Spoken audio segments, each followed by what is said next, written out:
यदि तुम सपने में कोई प्रेत देखते हो तो समझ लो कि कोई प्रेत तुम्हारे आसपास है।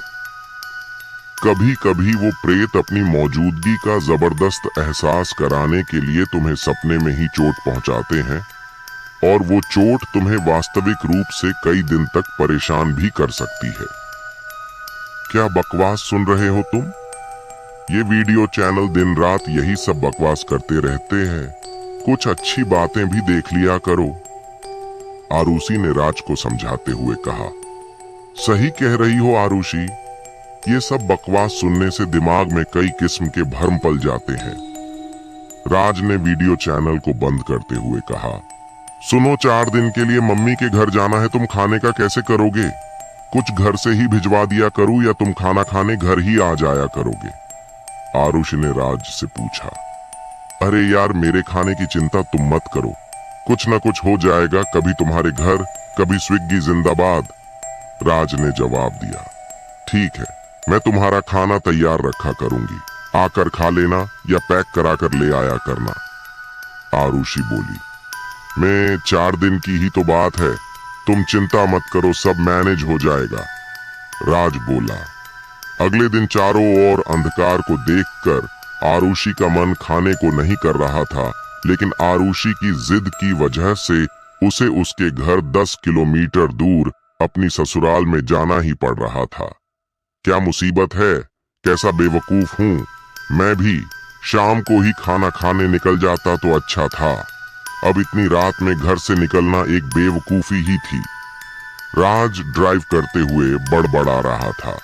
सर्दियों का सीजन होने की वजह से मेन रोड लगभग जाम थी। इस वजह से सिड ने बाईपास से ड्राइव करके ससुराल जाने की सोची थी, लेकिन अब अंधकार की वजह से उसे चिड़चिड़ाहट सी हो रही थी। तभी सामने रास्ते में एक बड़ा सा पेड़ का तना पड़ा देखकर उसकी चिड़चिड़ाहट और ज्यादा बढ़ गई। उसने कार रोककर तना हटाने का निर्णय लिया और कार रोक दी। तना काफी भारी था।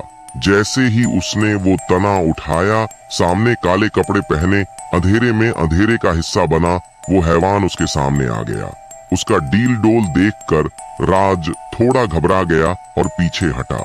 वो इंसान या हैवान जो भी था, उसने आगे बढ़कर सिड को पकड़ना चाहा। राज को कुछ नहीं सूझा।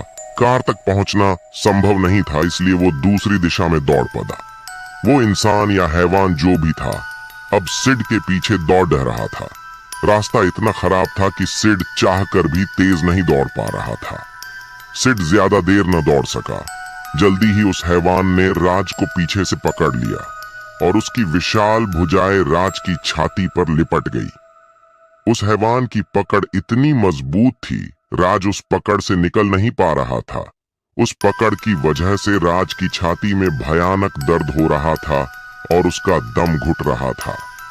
दम घुटने के उन्हीं क्षणों में राज की आंख खुल गई और उस भयानक सपने का अंत हो गया। सिड के चारों तरफ अंधकार था। सर्दी के मौसम में भी वो पसीने से तरबतर था, और सबसे खतरनाक बात, जहां उस हैवान की बाहें सिड की छाती पर कसी हुई थी, उस जगह अब भी असहनीय दर्द हो रहा था।